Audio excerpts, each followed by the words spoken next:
சிந்திப்போம், செயல்படுவோம். இது உங்கள் ஏஞ்சல். இன்று நாம் பார்க்க போவது வாக்காளர்களின் கடமை. ஒரு நல்ல நாட்டை உருவாக்குவது ஒரு சிறந்த அரசியல்வாதிகள் மட்டுமல்ல, அறிவார்ந்த வாக்காளர்களும் தான். வாக்காளர்கள் என்பவர்கள் நம் இந்திய ஜனநாயகத்தில் நம் பொதுமக்களாகிய நாம் ஒவ்வொருவரும் வாக்காளர்கள். நம் ஒவ்வொருடைய வாக்கும் ஒரு நல்ல நாட்டை, ஒரு எதிர்காலத்தை சிறப்பாக அமைக்கக்கூடியதாக அமைகிறது. ஆகையால் நாம் அனைவரும் சிந்தித்து செயல்படுவோம்.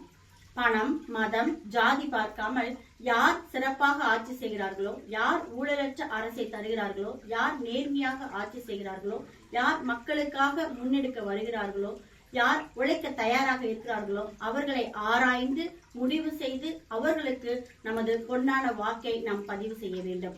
நமது வாக்கு ஒரு கண்ணியம். ஆகவே நமது வாக்கை யாருக்காகவும் பணத்திற்காக விற்காதீர்கள்.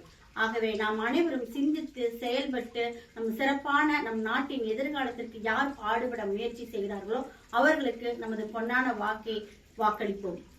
நம் வாக்கு நம் உரிமை, நம் வாக்கு நம் எதிர்காலம். ஆகவே அனைவரும் சிந்தித்து பொறுப்புடன் நமது வாக்கை வாக்களிப்போம்.